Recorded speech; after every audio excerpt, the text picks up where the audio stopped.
दोस्तों, अगर आपसे कोई ये पूछे कि जिंदगी का मतलब क्या है और आपका जवाब अगर ये है कि जिंदगी एक जंग है, तो ये वीडियो आप ही के लिए है। क्या आप भी अपना सारा टाइम पैसा कमाने में लगा रहे हैं? क्या आपको भी ऐसे लगता है कि अभी तो मेरे स्ट्रगल का टाइम है, ये टाइम तो मेरा पैसा कमाने का है, मैं कल खा लूंगा, कल खर्च लूंगा, अपने शौक में कल पूरे कर लूंगा? तो ये वीडियो आप ही के लिए है। तो स्टार्ट करते हैं। अगर ये वीडियो आपको अच्छी लगे तो आप इसे लाइक जरूर करिएगा और कमेंट भी जरूर करिएगा। एक बार एक बहुत अमीर आदमी था।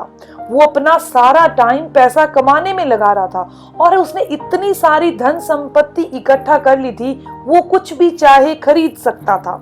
लेकिन वो अपने धन का इस्तेमाल किसी की मदद के लिए या फिर खुद के लिए, खुद पर खर्चने के लिए, खुद के शौक को पूरे करने के लिए या फिर अपनी इच्छाओं को पूरा करने के लिए बिल्कुल नहीं करता था। ना तो वो अच्छा खाता था, ना अच्छा पीता था और ना ही अच्छे तरीके से रहता था।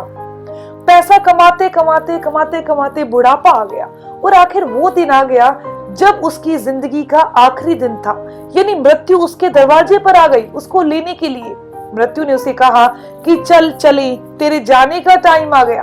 तो उसने मृत्यु से कहा कि अभी तक तो मैंने सिर्फ पैसा कमाया ही है, अभी तो मैंने खर्चा ही नहीं है। तुम मुझे कुछ समय दे दो ताकि मैं उस पैसे को खर्च सकूं जो मैंने कमाया है। तो मृत्यु ने कहा, नहीं, अब मैं तुम्हें समय नहीं दे सकता। उस आदमी ने मृत्यु से कहा, मेरे पास इतना धन है, ऐसे करते हैं तू मेरा आधा धन ले ले और 1 साल मेरे को दे दे ताकि मैं उस पैसे को खर्च सकूं और अपनी इच्छाएं पूरी कर सकूं। मृत्यु ने कहा कि नहीं, ऐसा नहीं हो सकता। आदमी फिर उससे बोला कि ऐसा कर, तू मेरा 90% धन ले ले, 10% मेरे को रहने दे और सिर्फ मेरे को 1 दिन दे दे। तो उसने बोला, तेरे को 1 दिन क्या, मैं तेरे को 1 घंटा ज्यादा नहीं दे सकती। मृत्यु ने उसे समझाया कि तू अपने समय से धन को खरीद सकता है, लेकिन धन से तू अपना समय नहीं खरीद सकता। तो उस व्यक्ति को समझ आ गई कि मैं अपनी सारी जिंदगी की दौलत देकर भी 1 दिन या 1 घंटा नहीं खरीद पा रहा, तो ये मेरी जिंदगी कितनी मूल्यवान है और इसके आगे धन कितना छोटा है।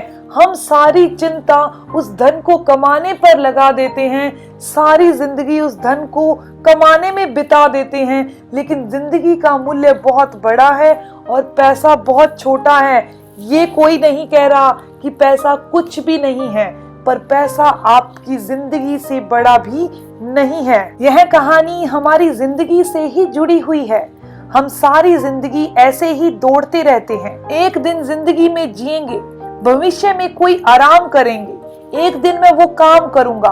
हमारी सारी जिंदगी दौड़ने भागने में ही बीत जाती है और यही अभ्यास हमारी जिंदगी बन जाती है कि हम दौड़ते रहते हैं। मेरा स्ट्रगल टाइम है, मुझे बच्चों को संभालना है, मुझे मकान लेना है, मुझे वो करना है, ये करना है, और जिंदगी बीत जाती है, पीछे सिर्फ पैसा रह जाता है।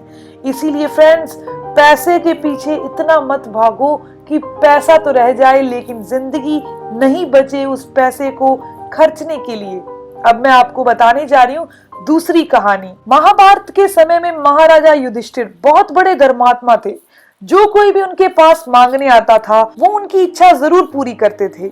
एक ब्राह्मण था, वह अपनी बेटी की शादी के लिए उनसे कुछ आर्थिक सहायता लेने आया, उनसे धन मांगने के लिए आया। उस दिन महाराजा युधिष्ठिर बहुत बिजी थे, यानी व्यस्त थे। तब उन्होंने कहा मैं आपकी मदद जरूर करूंगा, लेकिन आप कल आना, आज मैं बहुत व्यस्त हूँ। लेकिन वह ब्राह्मण उदास होकर महल से निकल गया। रास्ते में उस ब्राह्मण को भीमसेन मिले। भीमसेन ने ब्राह्मण से पूछा, तुम ऐसे उदास होकर क्यों जा रहे हो? क्योंकि जो कोई भी हमारे महल में आता है वह हमेशा खुश ही जाता है, तुम इतने उदास होकर क्यों लौट रहे हो? ब्राह्मण ने कहा, मुझे मेरी बेटी की शादी के लिए कुछ पैसे चाहिए थे। महाराजा युधिष्ठिर से कहा तो उन्होंने कहा कि कल ले जाना, आज मैं बहुत व्यस्त हूँ। भीमसेन ने जब ब्राह्मण की बात सुनी तब सारे शहर में ढिंढोरा पिटवा दिया कि मेरे बड़े भ्राता महाराज युधिष्ठिर ने काल पर विजय प्राप्त कर ली है।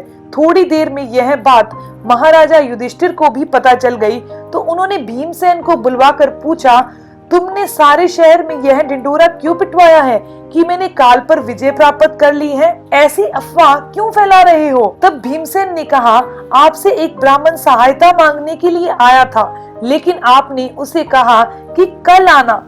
इसीलिए आपको पक्का पता है ना कि आप कल तक जीवित रहेंगे। वह ब्राह्मण भी जीवित रहेगा, आपके पास कल तक राज्य भी रहेगा, धन भी रहेगा। तो मतलब यही हुआ ना कि आपने काल पर विजय प्राप्त कर ली है। भीमसेन की इस बात सुनकर महाराज युधिष्ठिर अपनी गलती का एहसास हुआ। उन्होंने उसी समय ब्राह्मण को बुलाया और बहुत सारा धन उसकी बेटी की शादी के लिए दिया। बात तो छोटी सी है, लेकिन इससे हमें बहुत बड़ी शिक्षा मिलती है।